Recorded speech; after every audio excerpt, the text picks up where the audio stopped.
It's a 16:9 aspect ratio cartoon. Everything in it. I was thinking that the whole time that, yeah, it looks great. I almost wish I didn't watch it on like my 13-inch laptop screen.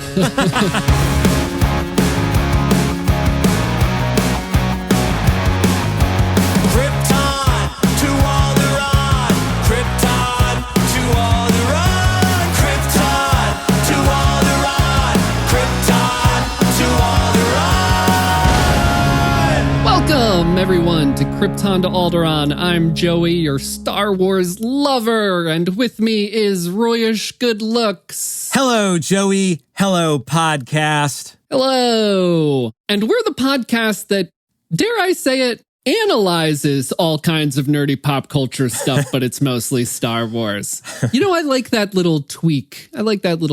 In there, analyzes. I really like analyzing this stuff. And boy, do we have one to analyze this time, I think. This episode, we are here to talk about The Bad Batch Season 2, Episode 3, The Solitary Clone. And this is usually the part in the podcast where I say, but first, if you want to get in touch with us, reach out with your feelings, and it's all cute, and it's all fun, and go back to listen to past episodes to hear me say that. But this time, I'm just going to give a simple call to action. Very simple. Just do one thing for us. Interact with us. Come on Twitter. Search at Krypton Alderaan. Find us on Twitter. Follow us. And let me know what you thought of this episode. We're going to let you know what we thought of this episode. And I would love to hear what you thought of this episode. And that's easy peasy. One thing. That's all you got to do. Go to Twitter, find us, tweet, bada boom. Bob's your uncle. What do you think? I think that's great. And I'm going to also tweet at us, and I'm going to leave some exclusive opinions that you'll only be able to consume on the Krypton to Alderaan Twitter. How's that? Wow. It's like having a Patreon, but it's free. There you go. All you got to do is seek us out. So, Royce, how you doing? Before we get into the episode, I want to know how you are. And so does everyone else. I am doing pretty good. I am still working on lots of music. In fact, I was working on music yesterday and today. Any day I can work on music is a good day, even though I was complaining to you off air of my voice not sounding good. Not good enough to sing today, but good enough to podcast. So here we are, and Bob's your uncle. How are you, Joey? I'm doing fine. I'm still kind of sick. I'm not really, quote unquote, taking it easy. So I'm not, quote unquote, fully recovered. But I got tea here again, and we're just kind of getting through it. I got a lot of work to do and catch up on. I also got some fun stuff that I want to use, and I got sick of being sick and just laying around and not using it, like a new pizza oven, and I made pizzas last night, and it's dope as hell. That pizza looks good. It looked good. Can confirm, looked good. Don't know how it tasted. Looked good, though. And there you have it. That's your update on us. We know you all care. We're hanging in there. We care about you. Find us on Twitter.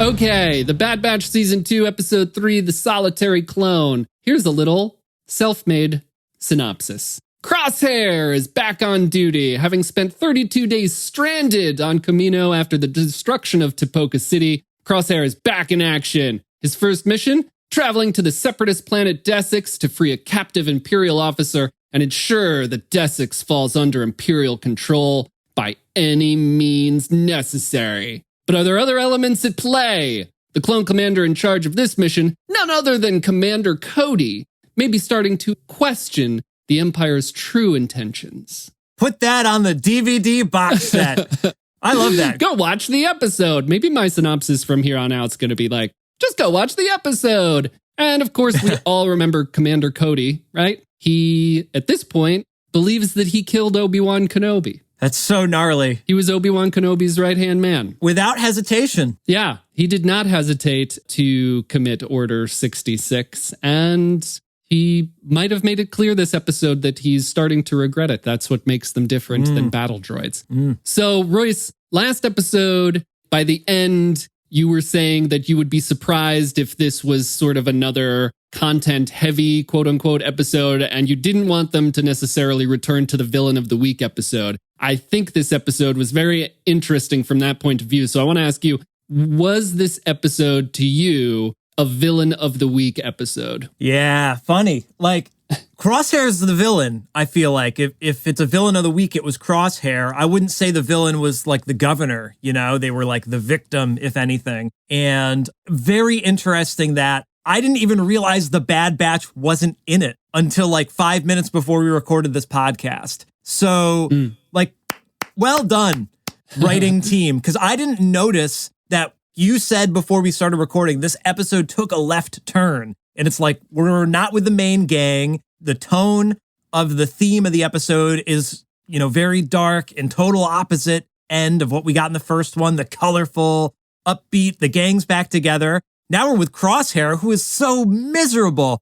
But yeah. I didn't mind. I didn't think it was like, oh, skip that episode, go to the next one. You had to watch this one because there was a lot of character building between him, with Cody, you know, the general clone ambiance that's going on. Rampart still like making his waves in the Empire. So I was totally satisfied. And that it wasn't like a total throwaway, but it was different and still world building. You had said people were saying this was the best episode. It was a solid episode. Again, no complaints. So that's where I'm at with it. What was your takeaway? Because you were mentioning the tonal shift being a big perk, right? It was again, going into this episode, it was the first thing I noticed. Like the first shot in the episode is of the planet Desix, and it's just the exact opposite of the planet we're on in the first episode of this season. The colors shift, the darker colors, the somber music. Yeah, it all came together as, I think, like a second premiere. Like the first premiere that we watched last week was the Bad Batch premiere, and this was the Crosshair premiere. It felt very like that to me. These are kind of the same episodes with the different sections of characters within this show. And it was great to see. Hey, if you find us on Twitter, correct me if I'm wrong, but I don't think we've had an episode of this show yet where we didn't see the rest of Clone Force 99. We didn't see like the main gang. That is also something that really stuck out to me about this episode. Yeah. I love that you're posing it as like a second premiere, like very important episode, but on different characters. I'm just glad it wasn't about a goddamn fly the whole time. No hating on Ryan Johnson. So, interesting note about the colors. I thought it was really interesting that Crosshair gets assigned to Cody, and he's like, I didn't even recognize you. Cody takes his helmet off, and he's in like the boring white uniform, you know? Yeah. So very interesting. And Crosshair still has his like rogue Clone Force 99 uniform on. So Crosshair still has some individuality within the Empire that other clones do not have. I thought that was interesting. We talked about how the Bad Batch had repainted their armor, you know? Mm-hmm. That episode was colorful. The Bad Batch like are expressing themselves even further. And here's Commander Cody, plain white uniform, you know, blending right in. His armor, the color has been removed from his armor. And I'm pretty sure that color was yellow. And so they've removed the color. They removed all sense of like color and identity from Cody, like you're saying, but used that color palette on the Bad Batch's, like the main crew's new painted armor, which is not something I thought of until just now. Yeah. But I'm really loving this, like the sides, like in so many Star Wars, right? We're like bringing the dark side to the light side, which I guess is happening here to some extent. We'll see by the end of this episode, but it also feels so much like those things are pushing apart, right? What it means to be good and bad, like the gap between those are getting bigger when they make choices like that, which I think tells a really interesting story, ends up telling a really interesting story. Right. Totally agree. So not only was it like, okay, cool, Cody's back. He's got his like whitewashed uniform and they're sort of setting up that maybe he's trying to see how Crosshair feels about the Empire. But they threw me for a loop. Maybe I'm the only one, but initially they were like, Crosshair, you're going to be assigned a new commander. And he's like, who? And they're like, we're not telling you or something. Like they were very coy about who he was going to be assigned to. And for some reason I was like, dude, is it going to be like Vader? Like, is that going to be a big reveal? I don't know if they read Commander Cody's like, serial number or whatever, and that already gave it away. I know he was in some of the previews, I think. But for a second, I was like, is that going to be Vader? Like, who are they saying Crosshair is now going to have a new commander, you know? Yeah. They didn't say Cody's number. And I wasn't sure who it was going to be until Rampart told Crosshair to be at the memorial. And then I remembered the scene from the trailer. They're at that memorial. So I knew it was going to be Cody then. But that is the scene from the trailer, and you mentioned it a little bit when Cody says to Crosshair, rumor is more clones have been questioning the order. And from the trailer, it certainly seemed like that was meaning that Cody was questioning it too. When he delivers that line in the show, it didn't feel that way to me. But then he gives like Crosshair some side eye to be like, eh? He prefaces it all by saying, I heard the rest of Clone Force 99 did not react to Order 66. So when he says rumor is more clones have been questioning the order and he gives Crosshair a little side eye, I saw it as like a test. Like, are you here? Are you still working with the rest of Clone Force 99 as deserters, as rebels to the Empire, but you're their like inside man? That's the way I read all that. He was doing a little recon. Yeah. So from the get-go, it was Cody is questioning what's going on and testing Crosshair, which should have been very sad. It should have been very sad, I think, in that scene, because we know Cody's history with Obi-Wan. But it wasn't sad to me until the end of the episode that we'll get to talking about Cody. It didn't hit me in this scene, but it hit me at the end. One thing that happens early in this episode that they make a point of saying that stuck out as very important to me is Crosshair wakes up. He's looking rough. Looks like he's had a rough time. And he wakes up and he goes to the mess hall. And we hear other clones. They're talking about the defense recruiter bill. And one of them says, we best hope it doesn't pass for our sakes. And I assume, I don't know if we know what the defense recruiter bill is. I don't know if it's in like extra material or comic books or something like that. I've never heard that phrase. That's my favorite legend story that they're finally bringing into canon. Yeah. But it was really interesting to me that those clones like still want to be the soldiers. They still want to be these soldiers. I assume the defense recruiter bill is some kind of like draft or conscription soldier recruitment that will, bring in the people of the Empire, the people of the galaxy under the Empire, and phase out the clones. But there are clones there who are still committed to being soldiers. They don't want this bill to go through because they still want to work for the Empire. I thought that was really interesting. It seems another thing that is kind of too obvious, like this is probably going to mean more as this season progresses. Did you catch that little interaction? I didn't catch that bill announcement or whatever, but obviously that fits in with a lot of the things they've been setting up on the show. Is like, what happens to the clones? And that's a hanging chad in between the prequel trilogy and the original trilogy. Like, they're stormtroopers in the originals, but they're clones in the prequels, So like, without this backstory, this is like one of those classic Star Wars gaps that they have to fill in. And I think it's really cool that they're dropping like Easter eggs there. Like there's a bill and they're going to draft new people. And, especially in animation, you see all the different variants of the clones and the TK troopers or whatever. They got real goofy looking masks. And Cody looks at them at the end or something when they're flying away. He like looks at Rampart and all the other troopers. He's definitely got a look that's like, they're not like real clones or whatever. Like he knows, or I don't know if those are clones or not, but he kind of gives them a look like, I don't respect you. So I have a theory about that scene, or at least I know how I felt watching that scene. And it was like Cody coming to terms with what's going to happen for him next. Cody and Crosshair are loading up onto their Imperial shuttle and a new Imperial shuttle is coming in. I think that was a very obvious way of saying the clones are out.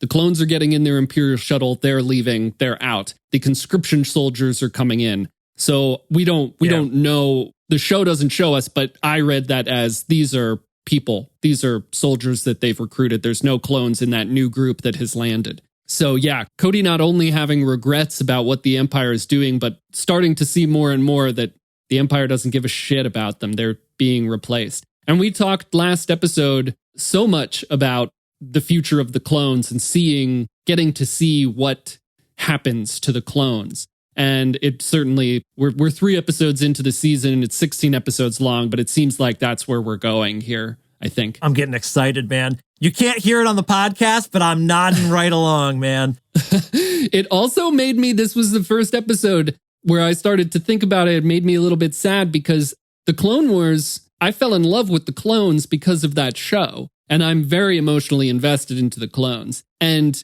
in this episode, it hit me that eventually their story will end. Eventually, the clones, one way or another, whether they go out in a blaze of glory or they're still like out in the galaxy living their lives if they survive and stuff. Either way, their stories come to a close. Clones. So that's very sad to me because I love those characters so much. I don't want to see them go. I think that was originally Rian Johnson's pitch for the sequel to Force Awakens, the last clone. Yeah. Keep making fun of Rian Johnson. You're right, though. There's gonna be the last clone. Is it gonna be Crosshair or some other random dude that's like, I am the one last guy here. Someone that's on Endor, and they're like, whoa, there's Rex. Yeah. Maybe Rex is the last man standing. Yeah, who knows.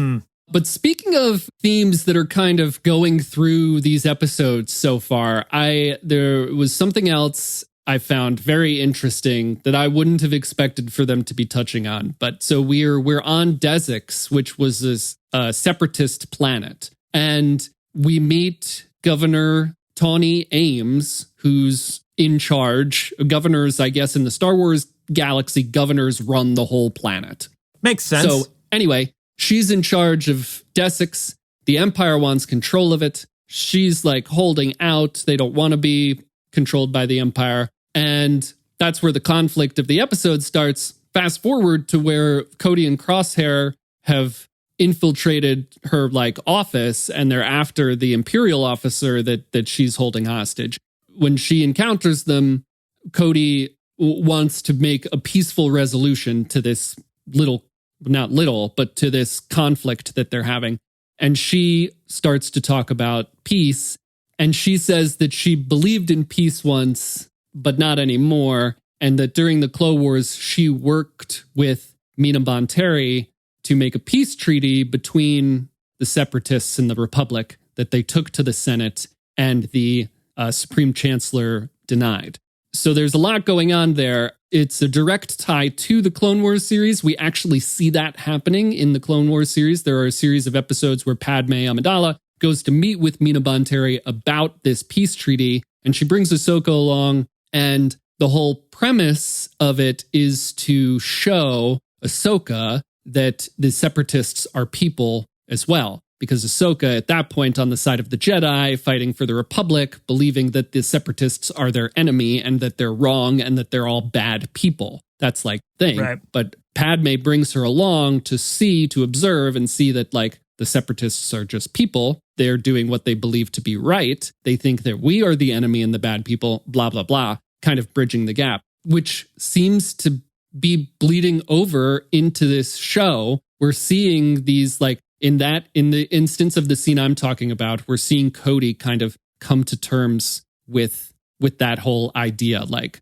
we were fighting these people. He says, we both just fought a war. Let's not start another one. In the premiere, like we talked about last week, we see Tech talking with the Serenian about like separatists being people. This is my cultural archive. And it happens a little bit in season 1 where they have to go rescue the separatist leader from the Empire. So it's great that they're bridging the gap from the Clone Wars in that way, but it's really interesting that we're sort of not necessarily building the worlds, but building the minds of the characters in the worlds. Yeah, they're not just like, you're captured, now you're free. It's like there's the gray lines in between why those things are happening. I really liked that Cody was like appealing to her, and he's like, listen, we're either going to like bombard your planet, like we bombard our own bases, lady, like we'll bombard your planet. You know, so yeah.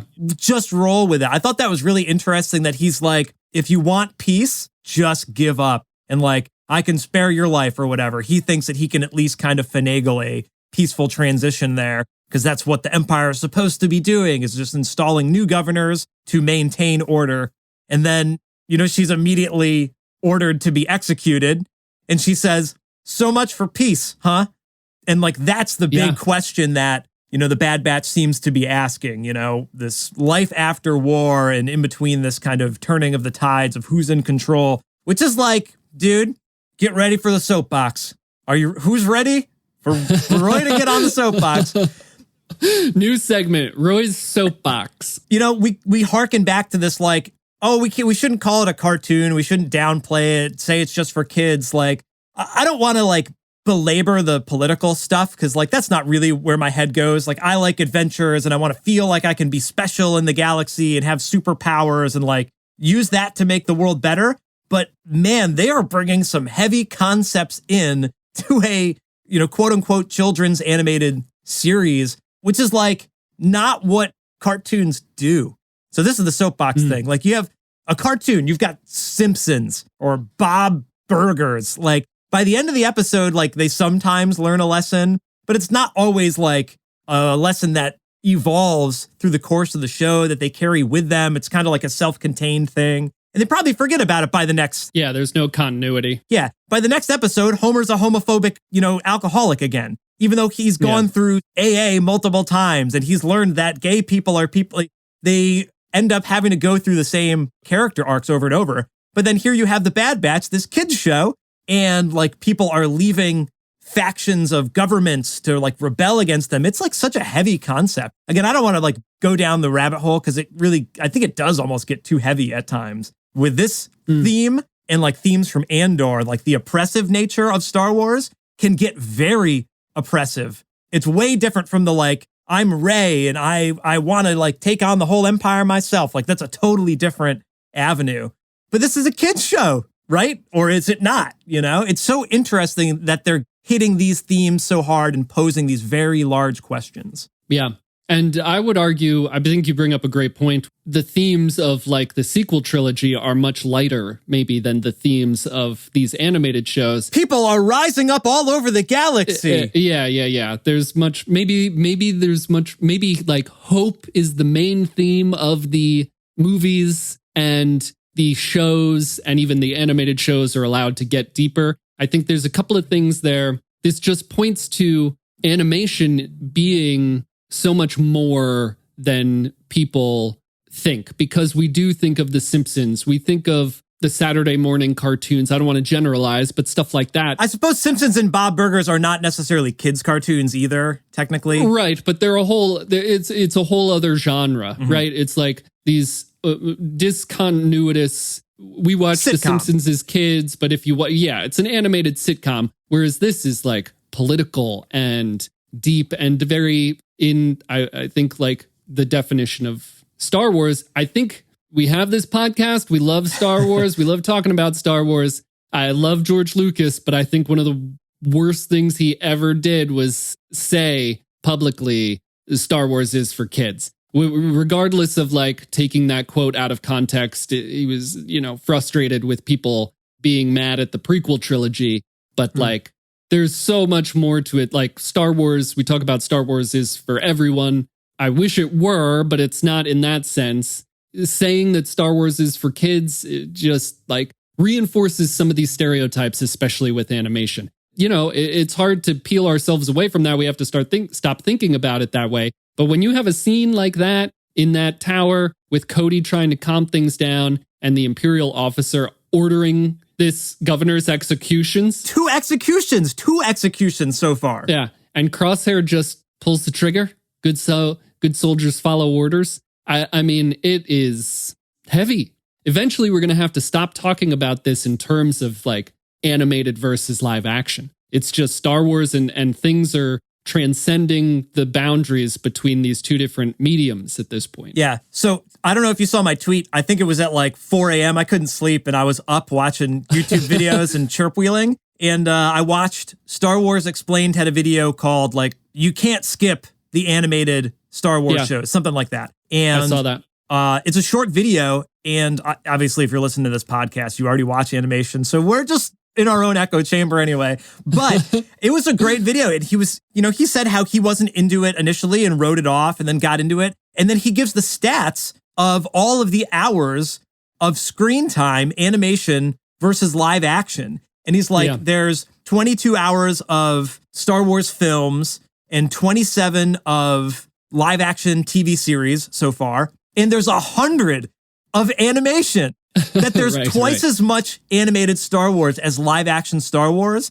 And man, this was just another like nail in the coffin for me to like, dude, I guess like Star Wars is like the animated thing. If you really want to get into the universe, there's more stuff. I mean, maybe they're only 20-minute episodes, so it's not necessarily, but the amount of stories that you can get from animation versus live action is like interesting that there's double. So it's obviously important. And especially the stories that they're telling now being kind of like mature and deep rooted. Although I want to push back on you a little bit. Like Star Wars has to be for kids to some degree. Like Andor is definitely not for kids. Right. Sure. There's maturity level differences and like that's up to the parents to gauge what those definitions are. But I think that it really comes like Star Wars is for everyone. There might be some stuff that you hold back until you're comfortable with your whatever, whatever those rules are, whatever your values are in that sense. But strictly I mean, it just goes back to something we've talked about a million times. I don't want to harp on it too much, but like animation deserves more respect than it gets. And this episode in particular, I think really shows that on its face. Like, again, we had no tie to the fun characters or fun hijinks that happen. No, the last time you and I spoke about the premiere, we were talking about the humor of it, the comedic relief. Echo and Tech are funny together. None of that this episode. It's completely different. So in that way, it's showing both, right? It's showing like this is more for the premiere episode is more this, and this episode is a little bit deeper and more darker. Yeah. Interesting how expansive it really is. Like the tone, like you said, tonally. Yeah. I didn't even think about that. That last episode was like funny too. And this was not funny, you know?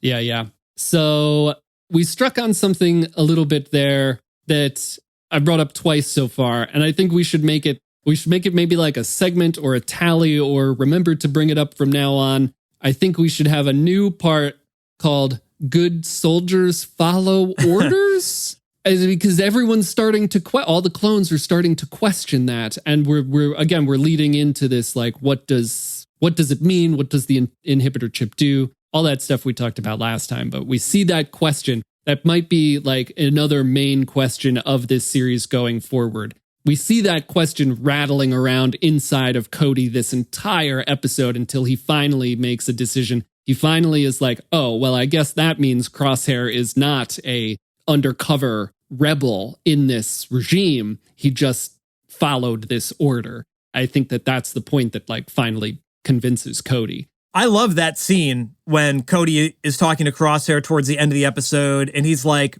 man, this new empire, like, are we even like making the galaxy a better place? Crosshair says something like, yeah, the good soldiers follow orders, or we do what needs to be done, something like that. Yeah. And that's when he's like, yeah, but we can still make our own decisions. And they don't show it on screen, but they allude that he's gone AWOL or whatnot. That's interesting. Yeah, I didn't think about it like that he saw how over the hill Crosshair was, and he was like, all right, I got to get out of here. Bye. Yeah. Yeah, he says, you know what makes the difference between us and battle droids? We can make our own decisions, which I don't know for a fact, but it sounds like to me that has been said before. I think that direct line might actually come from the Clone Wars. Like this is what separates us from battle droids kind of thing. Maybe Rex or somebody said that to him and he's using it here. I wouldn't be surprised if that were the case. It sounds very familiar to me. But there's one more stinger after that where he goes, we can make our own choices and we have to live with them too. Yeah. And they show Crosshair sitting in his bunk and you're like, I don't know, is he regretting his life choices or not? You know, this is like really great ambiguity and like tension for a cartoon. Yeah. Two things with that particular scene. One is that is when I felt sad for Cody. He thinks he killed Obi-Wan. All of that, the weight of that regret is on him now and on me. That's when I felt sad. And I've seen Cody through the Clone Wars show, right? He's always there in the Clone Wars show. I've like gotten to know him so much more than like in the prequels. He didn't really kill Obi-Wan though. Like lift the weight off his shoulders. But he thinks he did. Yeah. But he thinks he did. That's the sad part. And two, that scene when Cody says that and then Crosshair wakes up in his bunk and we see like, is he starting to regret? Is some of this starting to sink in? I did not want a redemption arc for Crosshair throughout the entire first season of this show. I did not want it. I actively did not want it. I was like, I'm done with redemption arcs. Let's play this game. Let's like make this guy the villain. In that moment of this episode might have changed my mind. And it's incredible that it can do that with one moment in one episode of this show where I had 16 in the previous season where I was like, I don't want this to happen, but they might have changed my mind in one fraction of a second just by like showing me him ruminating on that idea of living with your decisions, you know? It's such strong storytelling. I could talk about it forever. Yeah. And we will at least 14 more times. I'm impressed. Like it was not a crypto, you know, it wasn't a fly. It was a pretty good one. Yeah. Yep. And it was very actiony. Oh yeah, we didn't get into the action, but yeah, there was, I mean, the whole, you know, first act was like them tearing it up with battle droids. It was such a pew pew Star Wars, but it was also so deep. And the one scene that really sticks out in my mind is Crosshair just sitting there, taking out the battle droids on the tank. And the tanks, he's not ducking behind cover. Not flinching. He's like the tanks shooting tank bullets, whatever, at him. And they're going off all around him. And he's just standing there. I was like, this is a badass scene. Yeah, he had nerves of steel there. Yeah. Very cool. Going along with the action stuff in this episode, I can't not at least mention the last shot of Desix where, like we said, the new Imperial transport is coming in. We pan out and we see like the governor office and the Star Destroyer in the atmosphere. It just looked incredible, as like eerie as it was. Somber music playing, very eerie. We know the Empire has won that day, but it's just was an amazing shot. Like, I don't want to call it beautiful, because it kind of hurts to say it, but it was just an incredible shot. Everything in the show, it's a 16:9 aspect ratio cartoon. Everything in it, I was thinking that the whole time, that episode, they clearly directed it to look specifically cinematic. Like most of the episodes look that way, but the battle sequences and those wider shots, like, yeah, it looks great. I almost wish I didn't watch it on like my 13-inch like laptop screen. I'm still watching them over breakfast, by the way, in case anyone was wondering. You got your cereal and you got your laptop and you got a cat in your lap. And you know what? There's no better way. It's part of a balanced diet. That's funny. I eat mine with chips on the couch. I watch mine with chips on the couch. News segment. Everyone's favorite news segment. Not so surprising question time. Where do we think Cody goes? Do we think Cody goes off somewhere to live a solitary life? Does he seek out Rex? Does he want to make amends? What do we think? What do you think? Did you think about it? Yeah, I mean, the words that he tells Crosshair are clearly like, he's thinking these things for himself, like you said, thinking about Obi-Wan or decisions he made, even though he's trying to like project that on the Crosshair. Man, I would imagine that, yeah, he wants to like walk away, period. But they wouldn't have put him, they could have had any other clone in that position. If it's Cody, because he's got a backstory and they'll probably bring him back. But I don't think we'll see him for a couple of episodes. Like there's going to be a connecting of the dots between the Bad Batch, Cody, and Rex. How they do that, though, what third party connects them all? You know, it has to be a scene like, season 2 Mandalorian where Bo-Katan's like, you have to go see the Jedi, Ahsoka. Woo! The crowd goes wild. You know, like that's, it's going to be Sid or Sid's, Wanda Sykes or whatever, that they're like, there's a clone here that's been asking about you guys. I don't know how they shoehorn it in, but I sure hope that they don't just write him off. Because like you said, he's got the backstory. If they want to continue to go in depth, like they could explore some of that. He could have a conversation with Rex, and be like, I killed Obi-Wan. And Rex could be like, actually, like there could be so many other loose ends that we could start to like tie together here. Yeah. Is that too crazy? Yeah. What do you think? No, I don't think that's too crazy. I mean, it's all speculation at this point anyway, but I don't think that that's too crazy. I think that he will just go off and be sad Cody for a while and not want to do anything. Just go exist somewhere. He's going to have to get pulled back into the fight, you think? Yeah, that's what I think. I think like Rex is going to find him. He's going to need the Bad Batch's help